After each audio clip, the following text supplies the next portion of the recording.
Thank you very much, Pavel. Bismillahirrahmanirrahim. Assalamualaikum warahmatullahi wabarakatuh. Peace be upon us all. Very good afternoon indeed.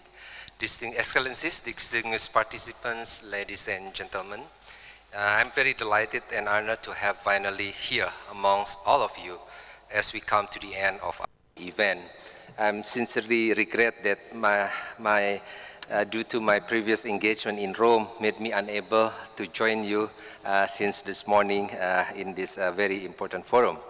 I have heard from my Indonesian colleague on how today's discussion has been very productive in many ways, namely in finding an avenue to overcoming intercultural conflicts based on experiences from around the world.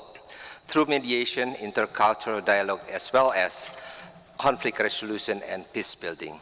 On this particular note, Pavel, allow me to thank the Ministry of Foreign Affairs of the Czech Republic, Organization of the Islamic Cooperation Prague Group, Institute of International Relations, and the Ant Lind Foundation, alongside all the guests of speakers, on your strong commitments to further nurture understanding, tolerance, and harmony. Distinguished participants, ladies and gentlemen, I wish to highlight that Indonesia has actively participated in this conference since it was first convened in April 2016. This indeed shows our strong commitment in promoting dialogue among different faiths and cultures to preserve international peace and justice, which is also enshrined in our Constitution. In response to the interfaith and intercultural conflicts, as mentioned earlier by our speakers from Indonesia, we are of the view that mediation and dialogue are the most suitable solution to address the said issues.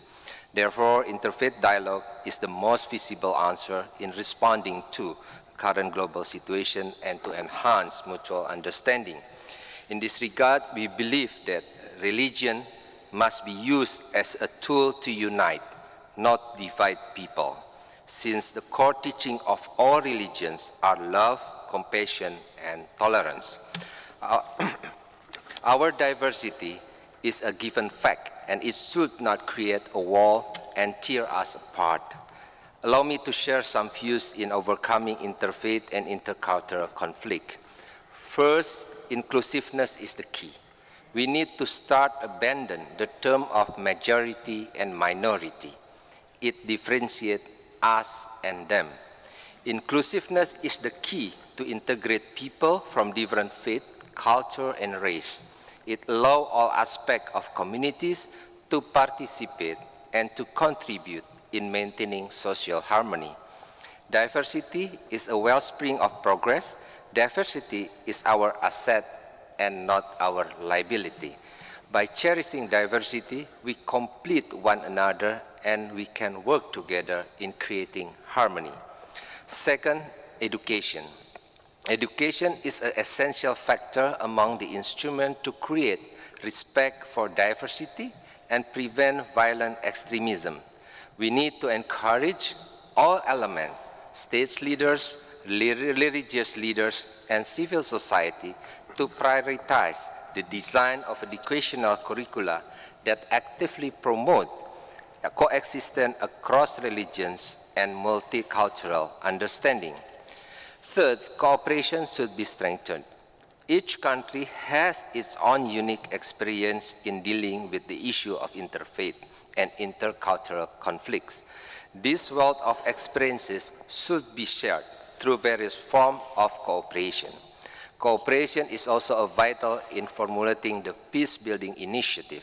In this context, cooperation also needs to be strengthened and at national level by combining the efforts of government, religious leaders, civil society, and the media.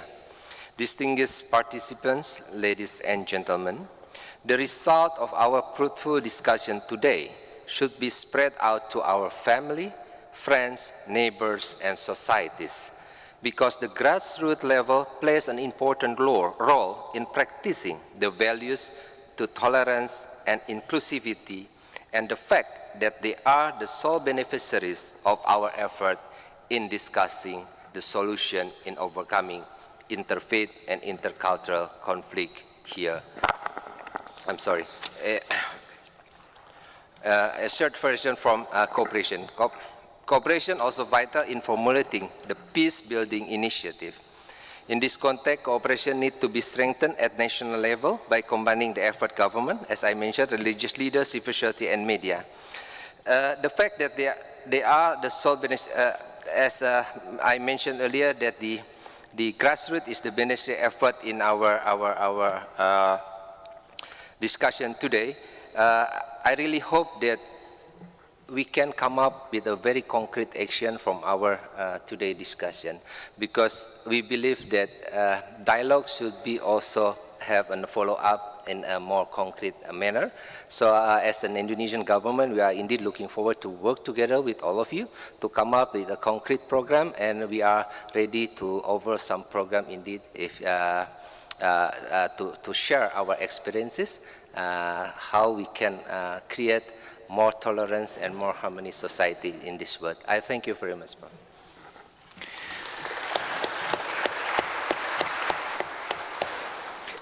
Dear Cecep, thank you very much for your kind words, and it is my privilege as the host of this conference to extend my appreciation and thanks to all of organizers, namely to our Institute of International Relations, and of course thanks goes also to OIC Prague Group and to its able leadership, namely to Pakistani Ambassador Israr and others. I should also mention the activities of the International Vienna Center and Dr. Muammar.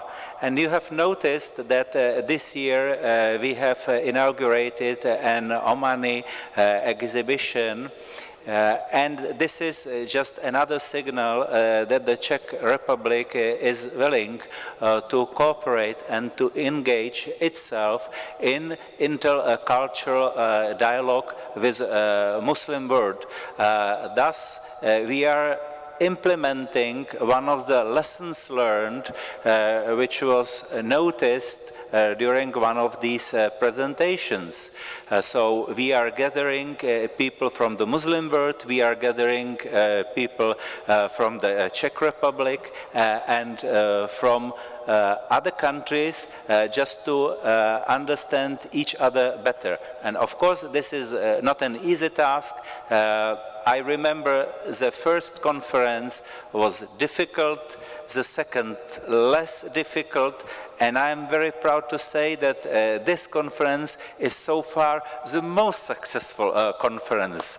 And thank you all, because without your active participation it would not be possible. And you know, this late hour, and you are sitting here in this big hall still and listening to us, it is just, you know, a proof that it matters to you. And I would like to reward you, you know, by inviting you to the international reception, international buffet, and this was only possible thanks to the generous gift offered to us by 10 Muslim embassies here in Prague. So I was told biryani will be served, and I don't know about other meals, but check it for yourself.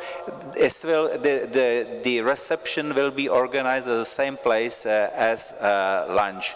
And now I'm giving the floor to the last speaker, and it is our colleague Jan Daniel, senior researcher from the Institute of International Relations, Prague. Okay, thank you very much. Well, since I'm the only one who separates you from the buffet, I will try to be very brief. First of all, let me thank the Ministry of Foreign Affairs for providing us with this great venue. Thanks to our partners from the Organization of the Islamic Cooperation, and above all, thanks very much to all our wonderful speakers. Well, we heard many different perspectives on the topic of overcoming intercultural conflicts today, coming from people with very different backgrounds, national, cultural, or professional. We probably do not agree with everything what we heard today. I certainly do not agree with everything I heard. But as one of the organizers of the conference and as a member of an academic institution, I believe that it is important to create spaces, such as this one, where people can engage with those who do not share their point of view. These spaces are essential both for interesting discussions, something which we had here today, but they are also essential as a starting point of productive conflict transformation or even resolution of particular conflicts. Of course, this is just a first step. What comes next, listening, understanding, and trying to find some common ground with the others, something we heard a lot about today, is a much more difficult task. A task where outsiders or where academics, such as ourselves, or where practitioners, such as ourselves, can help. As we heard today, through practices of mediation, through providing a space for dialogue, through supporting dialogue, or through learning how to deal with the conflict and potentially how to overcome the conflict. Yet, as we also heard many times today, the solution ultimately lies in the hands of those who are involved in the particular conflict, in the parties of the conflict. So, if there is anything which I learned today, it is the importance of being open-minded, being able to listen to other points of view, of course, but also being humble about our goals, about our aspirations, about what we can actually do with a particular conflict, and if we are able of changing minds of the others. That being said, I also learned that we need to remain active. We need to try overcome conflicts, and we need to remain supporting those who are willing to overcome their conflicts. Thank you very much for your attention.